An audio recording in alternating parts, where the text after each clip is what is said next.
color. So the lighter you were in that system is the higher ranking you would be. And this shaped people's attitude toward each other. And even people who were not Hindus within the Indo sphere of things were affected by the caste system. And even the Muslims themselves, whose message obviously was a message of oneness of all peoples, were also influenced by the caste system thinking. And this is something which was not only in India itself, even amongst the Arabs themselves was a type of caste system, based upon master or slave. And generally speaking, the dark skin or Central African features were not necessarily considered to be something low amongst the Arabs. Because in Lisan al-Arab, when you go into the great books of description of the Arabs, who were the Ajami and who was Arabi. And when they describe the Ajam, it speaks about people of Banu Asfar, Banu Ahmar, the yellow or the red people. And that, when they refer to European people or Aryan people, they're speaking of red color. Because nobody is white, like white paper. It's more pink, right? So they refer to them as Banu Asfar or Banu Ahmar, like that. And when they describe the Arabs, it talks about Adami. And Adami means darker complexion. So they actually describe themselves as brown and black people. But as Islam began to spread, different, and all the nations started coming in, the Muslim Ummah changed. Even though Prophet Muhammad ﷺ had to fight against racism and tribalism. And there were certain features amongst the Arabs that they loved and they felt was beauty. And one that they said, I remember some poetry in his talk about Shum al-Unuf. It said that when they have a high bridged nose, right? We would say in America, hawk nose, right? Shum al-Unuf. That is considered to be a sign of like beauty for them, right? Also a broad forehead. So the forehead is also broad and the nose is aquiline, like this. So they like that feature. I don't know if you remind them of a hawk or a falcon or what it is, but they love that feature. And Prophet Muhammad ﷺ struggled against the tribalism and the rejection of people based upon how they looked. And in one tradition, and some people might say, why is he saying this in the hadith? Because it says that, hear and obey. You hear and obey. Even if your leader was Abdun Habashi, Ra'suhu ka'annahu zabib. He said, you hear and you obey, even if your leader is an Ethiopian whose head is like a raisin. That's a serious description, right? You'd say, like, this is racism, man. But what is he saying? He's saying to his followers, that is your leader. If he is your Amir, you hear and you obey. Even if that person's features are opposite what you consider to be beautiful. And when the Arabs went to China, some descriptions that the Chinese were really surprised at what they looked like, because the Chinese nose is different. They thought there was something sticking out of their head, like what happened to their heads, right? Shumul Unuf is not a beautiful characteristic in China, right? So beauty is in the eyes of the beholder, right? And each race and group has its concept of beauty and whatnot. The dangerous part of the world that we are living in is that we are in a system, a period of globalization. And our globalization is based upon a Eurocentric formula. In other words, Europe is the center. Europe is north, right? Developed. Underdeveloped is south. The beauty is the lighter skin. The ugly is the darker skin. and so forth and so on. And I was surprised to hear, actually, that, up until the mid-20th century, that in America and in Canada, they said that for a person to immigrate into America, and I believe it was Canada too, although it's not so, I didn't hear Canada, but it's basically the same. They said that to accept an immigrant into early America with Statue of Liberty and all, the person had to be a white man who is free. A free white man, a white person. That was the immigrants. So they would choose some. That's the reason why, when you see from the Muslim world, who were the first Muslims to come into Canada and the United States, it was people from the Ottoman Empire. Right? The Albanians, Turkish, Lebanese, Syrians, because they can fit the description of white. A person from India generally would not fit that description unless they were a Brahmin of the ancient Brahmins, very light skin, and that's possible. Afghan also, it's possible, because the Aryan blood is, within our nations. But a darker skinned person, a Malaysian, or a Chinese Muslim, or anything like that, African, forget it, would not fit into that racist system. Okay, so this is the apartheid racist system, which established America and Canada, and Europe, and which is now dominating the way that we think. Okay, so because of this, there has to be pushback. So pushback is happening by many oppressed groups, mainly in the Americas, the First Nations people, right? The indigenous, also the indigenous Hispanic people, and African Americans, the African people who were brought here as prisoners of war and as slaves. So therefore, in line with Black History Month, I wanted to continue on our discussion to show how the Quran itself and early Islamic history is intertwined into Africa itself. And that is something that many Muslims do not learn from their schools. And I don't blame. We had a discussion in the University of Toronto Scarborough campus last night about this. And, it came out about some people, I never heard of these things before. And it's not to blame, because you will learn Islam based upon where you live. I remember being in Singapore, and there was a discussion about who are the Muslims. Singaporean culture. Singapore used to be a Malaysian island, ruled by an emir. But there were also Indian business people there, also workers, people from the Tamil populations, and Chinese. Right? These made up some Arab.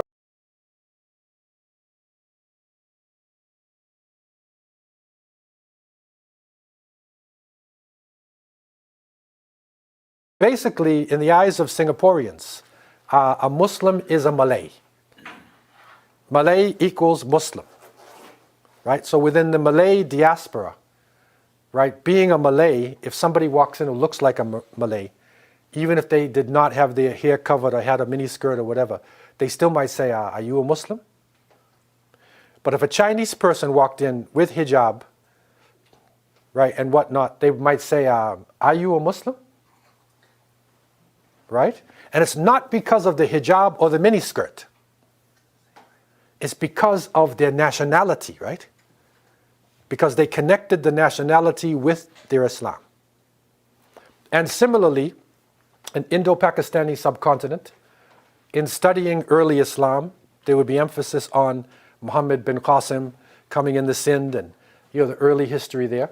If you study history from the Turkish point of view, you would hear the discussion about the Kai tribe and Suleiman Shah, Ertugrul, and Osman Bey, right, who founded the Ottomans, right? And then you see Ottoman history. And basically, the essence of Islam would be Turkish.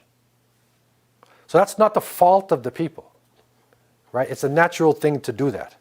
However, when we're looking at Islam as an ummah, we have to be honest with the sources to really understand where it came from and the people who were involved. And so therefore we want to continue in this light the miraculous nature of the Quran in dealing in its content with Africa itself and the connection with Arabia, right?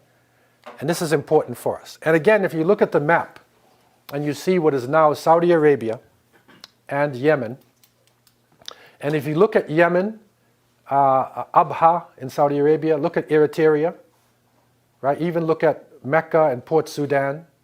See how close that is, right? Go down to Djibouti. And then look at Yemen right there. And you see it is so close that on a clear day from Djibouti you can see Yemen. You can see it. That's how close it is. So therefore, the relationship between the peoples has always been a very close relationship. And so culturally, in terms of language, food, customs, sometimes even intermarriage, there has been a lot of closeness in this area, right? And you know, Arabic as a second language, the people in Eritrea, Djibouti, all these areas there, parts of Somalia, obviously Sudan is Arabic, all that is Arabic-speaking areas, although they may have another indigenous language as well. Okay, but Arabic is a language known all throughout that area there.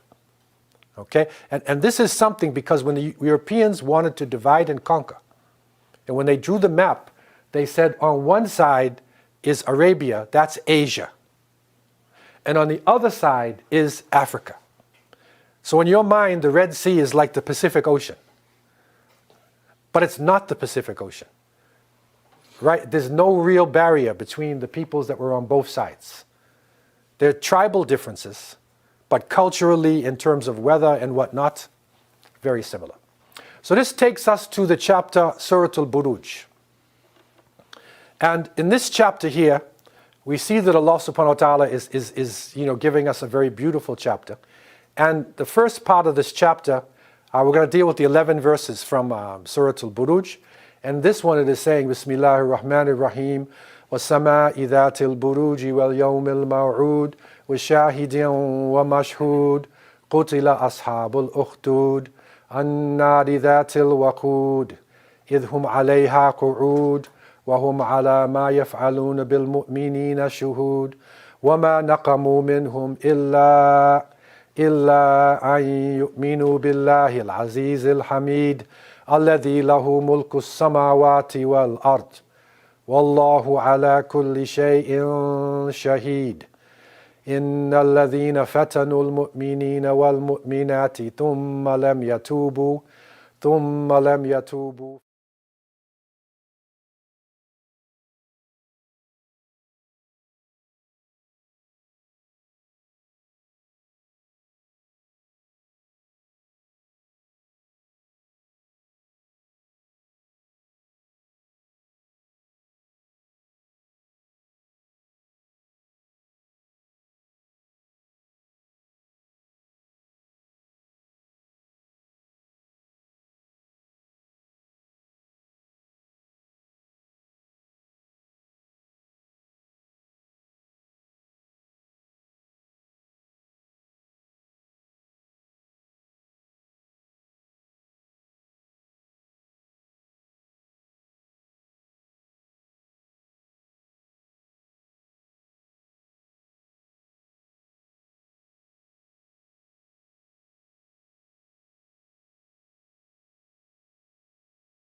our words.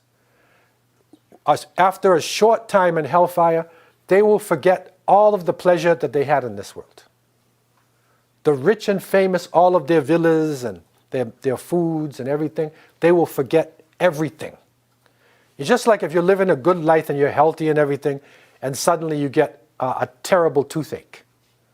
And this toothache is lasting like a long time, right? You've all probably had that. You forget all the good times that you had. You're only focusing on that pain, right? That pain becomes your world. You see it? So similarly, people entering hellfire, this will be their world. And this is khalidina fiha abadan, right? But those who have suffered in this world, somebody who is burnt at the stake because they believe in Allah, right?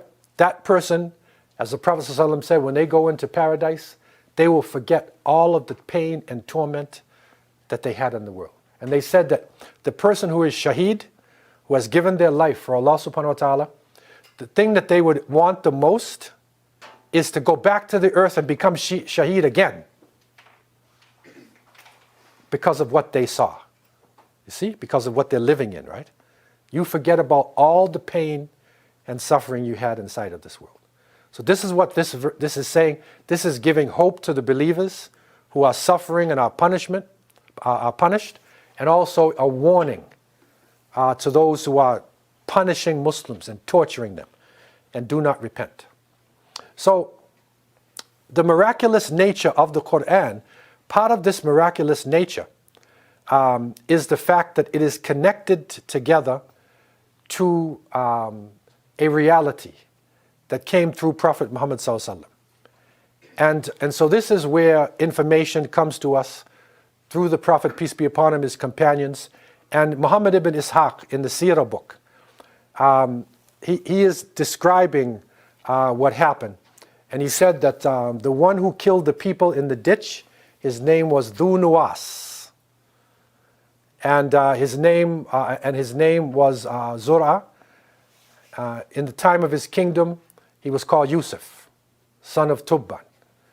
And Asad Abi Kadib, who was the Tubba, who invaded, this people, the Tubba, they are famous people from Yemen. Okay? So these are the people we're dealing with, Yemen. Right? So the scene of this verse, or these verses, is in the Yemen. Okay? And a long hadith in Imam Ahmed, it's in other texts as well. It's a long hadith. You don't normally get a hadith of this length. But this hadith is actually explaining these verses in Surah Al-Buruj. Right? And it is saying that Imam Ahmed recorded from Suhaib that the Messenger of Allah ﷺ said,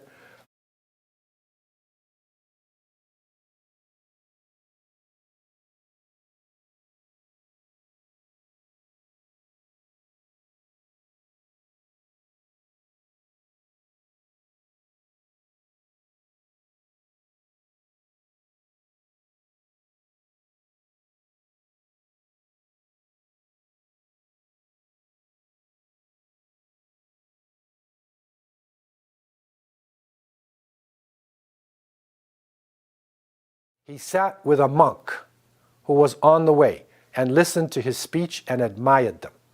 Now, we had discussed before about 325 AD. It was in 325 AD that Constantine in Byzantine Rome, they had the Council of Nicaea and they put the Bible together. Christians broke into sections. There were those who believed in one God, and there were those who accepted Trinity. So the ones who believed in one God, led by Arius, they were executed and driven out. So monks like that were all over the place. In the time of Prophet Muhammad ﷺ, he ran into a monk, Bahira, right, when he was on the road. This is a Christian, but a believer in one God. So this is one of these, refugees with Tawheed, right? But technically speaking, he would be Christian. Okay? So he went to the sorcerer, he passed by the monk and sat there with him. And on visiting the sorcerer, the latter would thrash him. So the sorcerer sensed something, so he would give him a beating. So the boy complained about this to the monk. The monk said to him, "Whenever you are afraid of the sorcerer, say to him, 'My people kept me busy.' And whenever you are afraid of your people, say to them, 'The sorcerer kept me busy.'" So he was giving him a strategy, right? How to survive, because he was underground. Because as a believer in one God, you're in trouble, right? In these societies. So the boy carried on like that for some time, and then a huge, terrible creature appeared on the road, and the people were unable to pass by. The boy said, "Today I shall know whether the sorcerer is better or the monk is better." Now see the boy's situation. There's a serpent on the road. He's being taught magic, so he should be able to say abracadabra or whatever it is and throw something at it and defeat it. Or he would pray to God. Okay? So he took a stone and he said, "O Allah, if the deeds and actions of the monk are liked by you better than those of the sorcerer, then kill this creature so that the people can cross the road." Then he struck it with a stone, killing it, and the people passed the road. Okay, so he did it in the name of God. Right? It was a test for him, and also people are watching this too, right? Now, the boy came to the monk and informed him about it. The monk said to him, "O my son, today you are better than I, and you have achieved what I see. You will be put to trial. And in case you are put to trial, do not inform them about me," right? The monk wanted to protect himself. The boy used to treat the people suffering from congenital blindness, leprosy, and other diseases. Okay? There was a courtier of the king who had become blind, and he heard about the boy. He came and brought a number of gifts for the boy and said, "All these gifts are for you on the condition that you cure me." The boy said, "I do not cure anybody. It is Allah who cures the people. So if you believe in Allah and supplicate Him, He will cure you." So he believed and he supplicated to Allah, and Allah cured him. That's pure Tawheed that he's teaching, right? You don't have to go to a magician. You don't have to believe in idols or anything. You don't even need me. He empowered him with Tawheed. And the courtier then made dua for himself, and he was cured. See, so this is dawah that was being done. Later, the courtier came to the king and sat at a place where he used to sit before. The king said, "Who gave you back your sight?" The courtier replied, "My lord." So of course the king then said, "Oh, I did." Right, because he thinks he's the Lord, right? The courtier said, "No, my Lord and your Lord, Allah." So this is pure Tawheed. Right? The king said, "Do you have another Lord beside me?" The courtier said, "Yes, your Lord and my Lord, Allah."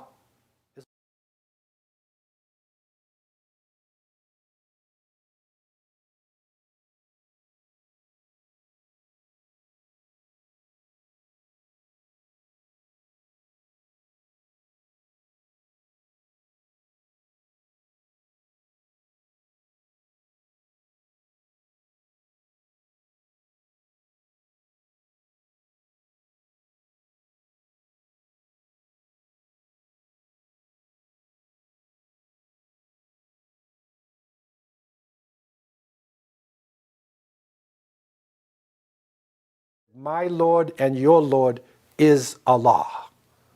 Pure Tawheed that he's teaching. So he tortured him, the king tortured the boy until he told him about the monk. Okay, so monk's in trouble now, right? Because the king knows. Then the monk was brought to him, and the king said to him, "Abandon your religion." The monk refused, and so the king ordered a saw to be brought, which was placed in the middle of his head, and he fell sawn in two.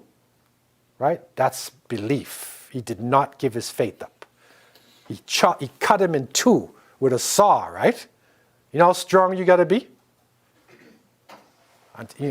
Then it was said to the man who used to be blind, "Abandon your religion." He refused to do so, so a saw was brought and placed in the middle of his head, and he fell sawn in two. Then the boy was brought, and it was said to him, "Abandon your religion." He refused.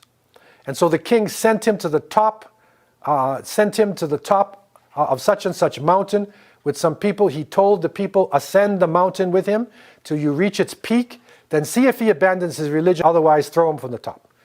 They took him, and when they ascended to the top, he said, "O Allah, save me from them by any means that you wish." This is a real dua, right? Real dua.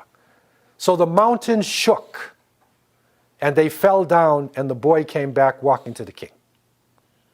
The king said, "What did your companions, what did they do?" The boy said, "Allah save me from them." So the king ordered some people to take the boy on a boat to the middle of the sea, saying, if he renounces his religion, okay, well and good, but if he refuses, drown him. So they took him to the sea, and he said, "O Allah, save me from them by any means that you wish." So they were all drowned in the sea, right? And the boy returned to the king. Okay, so this type of thing, there's other traditions when companions complained about torture, and the Prophet ﷺ said there were people before you who were sawn, who were cut in half, and they did not give up their deen. You see? This is an example he was using. So he's back with the king, right? "What did your companions do?" The boy replied, "Allah saved me from them."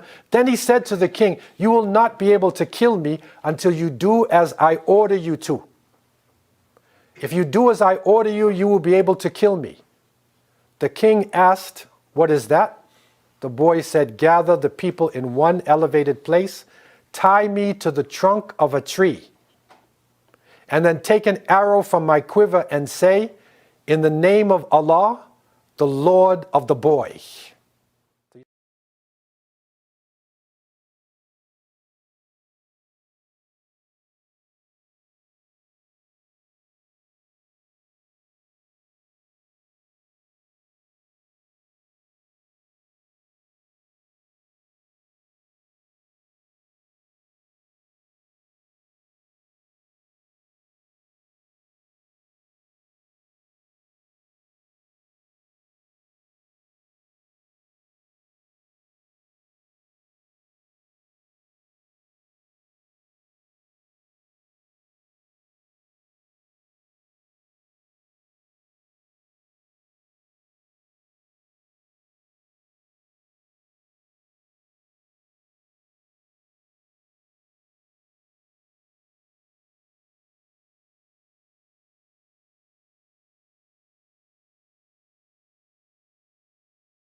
area and was trying to force the people to accept Judaism, and they refused, right?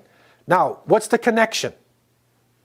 Dhu Nuwas, right, killed 20.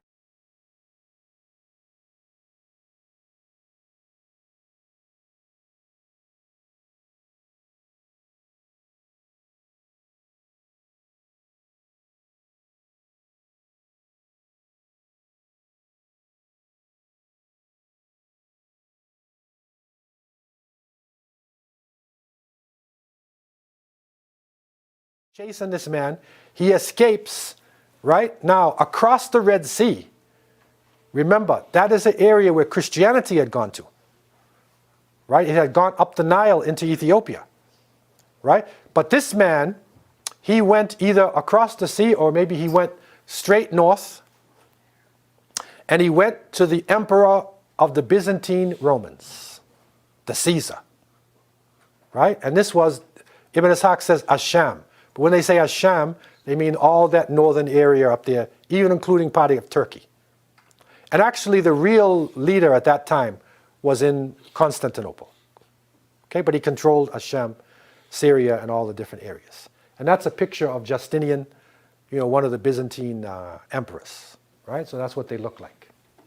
Okay, so they considered themselves to be the patrons of Christianity, right? They're the heads of Christianity.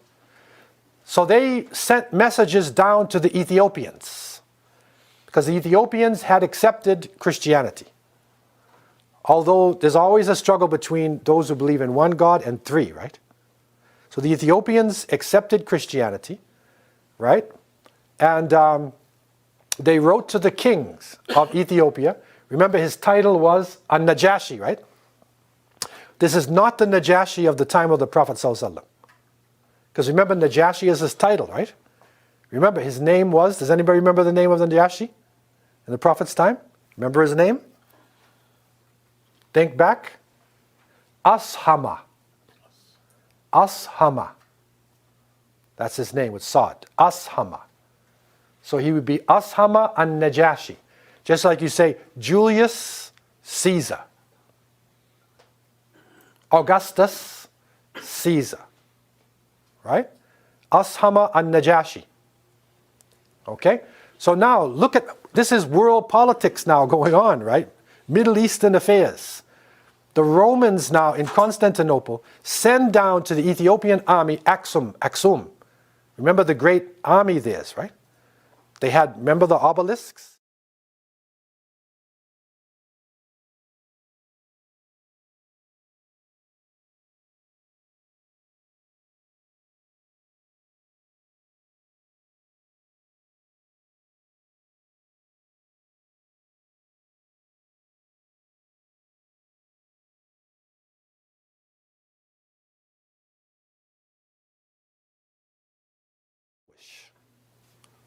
So, right, so there was some hostility that many Christians felt at that time. Okay, so now the king of Abyssinia, he sent with him an army of Abyssinian Christians led by Ariyat. And then Ariyat was defeated by his lesser lieutenant whose name was Abraha. Okay, and now they rescued Yemen. Right, and Dhu Nuwas, remember him, the king, right? He tried to ride away, and they say he rode his horse right into the sea, and he was never seen again. He drowned in the ocean. Right? And that was the end of Dhu Nuwas. So what happened was, and before we go to that part, this here in Saudi Arabia today, in Najran, right, there's a museum in Najran. And they say that this is the remains of the trench. What remains of the Ukhdud, Ashab al-Ukhdud. So they claim this is the, this trench. And if you go to Saudi Arabia today, after you do your Umrah, they have what is called a tourist visa. And you can go and do tourism in Saudi Arabia. Just like you go to Disneyland.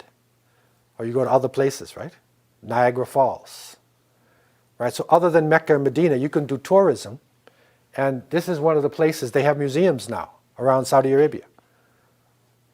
And so this is one of the places where the museum is, in the background. It's in the section of Saudi Arabia, Najran, right? And so this is the remains, they believe, in this area. Of course, it was a trench and things were built up, but they say it was in this place that this huge slaughter took place. Okay? And this is interesting because now this is the history now, which is going on. Remember, these are Africans who are coming over, Ethiopians, and they conquered Yemen. They defeated Dunuwas up until Najran, that area there. They conquered it, and Christianity was there because the people had accepted the religion of the boy, right? Abdullah ibn Thamir, some people call him. They accepted the religion of the boy, right? So they were Christians. And so this now, the connection there is that they built a cathedral called the Qulais. And one of the Arabs from Mecca who heard about this, he didn't like this Qulais on Arabian Peninsula. So he went to the bathroom inside of the cathedral. And this is a terrible sacrilege, even today, but in those days it was death. And he escaped. So the Ethiopians then said, if you do this to our place, we will attack yours. And Abraha then came north with the army. And the rest comes in which chapter? Surah Al-Fil, right? Alam tara kayfa fa'ala rabbuka bi ashabil fil. You see how our history is connected? Some people, you might just read the Quran and just read these things really fast. But if you stop and understand the history of it, then you will see an amazing, it starts putting things together now. Okay? So it was these Ethiopian people who then went north. They were irresistible. The Arabs went into the mountains and Allah sent birds, Tayran Ababil, right? And they stoned them from above and defeated the army of Abraha. Okay? And it was later on, when the Prophet ﷺ had accepted Islam, 5 years, it would be 45 years later. 45 years. Because his prophethood started at 40. He was born in the year of the elephants, right? His prophethood is at 40. And then 5 years later, he sent his people to Ethiopia. And that is the discussion we had the other day, right? About the Hijrah, right? So this is where the Hijrah comes from. So you see the connection with Africa? Again, when you go back and you look, at the continent, you see all of this is going on in between Yemen and between Eritrea, Djibouti, all these areas. This is where Upper Ethiopia, that's where this history is. And this is now considered by Europeans. They started it. They call this Africa and that Asia, which is that we never said this. These areas are close together in culture, and that's where Islam, the early Muslims were actually in this area. And much of our history is actually in this area. Okay, so I want to open up the floor for any questions anybody has concerning this area. Okay, go ahead. The conversion of Ethiopians to Judaism, in order to become Jewish, aren't you supposed to have a lineage? To Christianity. No, to Judaism. Oh, you mean the Yemenis? Certainly. Right. Shouldn't they have a Jewish lineage from the In some cases, but they also, they allow conversion. Donald Trump's family, right, was Ivanka, right? One of them, she accepted Judaism. Right, so you can accept Judaism, and they say that when the Ottomans were fighting against the Austrians, right, there were people in the middle, right, and these people in the middle, they had to decide. They were a Turkish steppe, like Armenian, another group of people, Ashkenazims, they call them. Right? And they were living up in that area there. Now, they had to decide, if they became Christians, the Ottomans would finish them.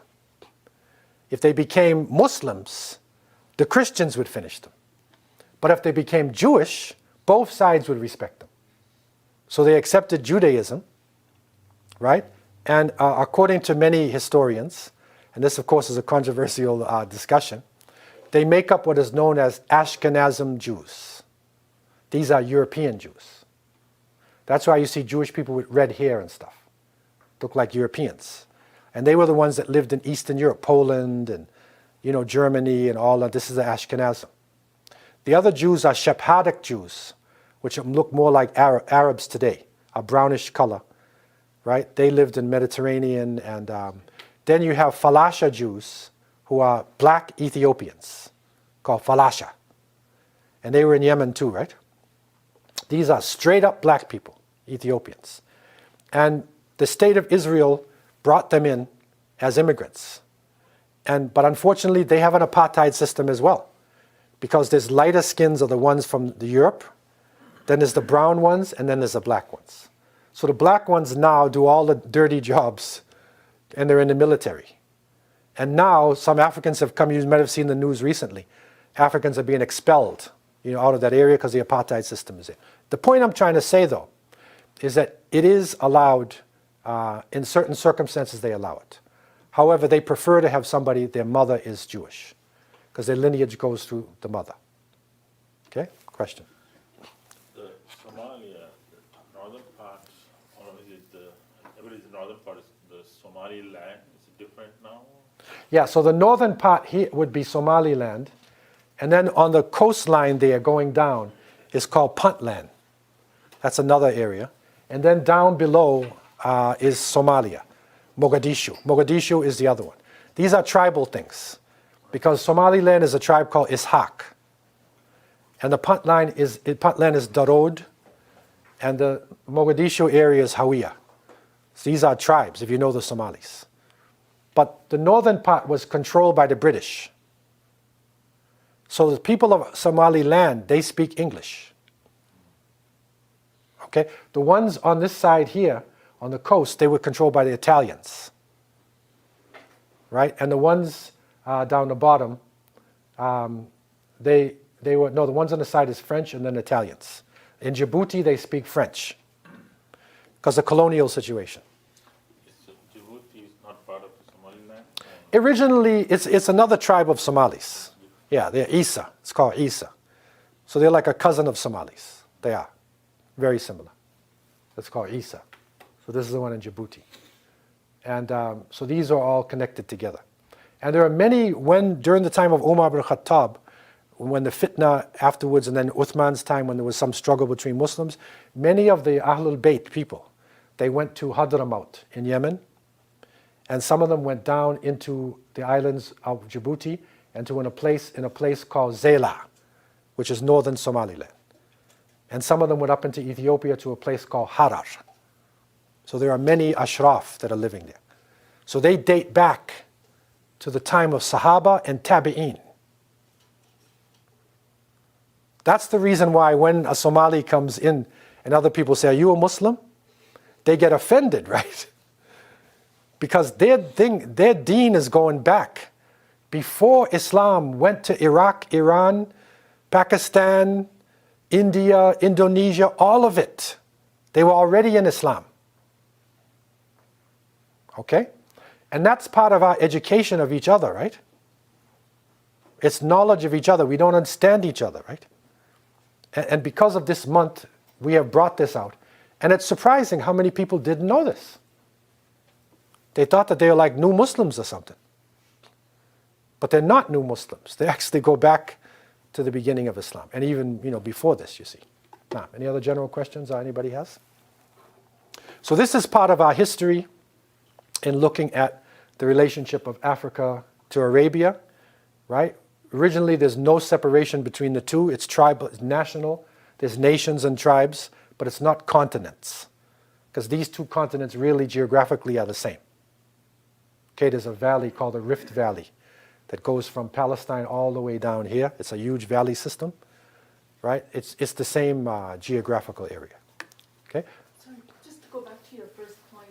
Yeah. Even in Saudi Arabia, we see racism towards people that are Indian, brown, Right.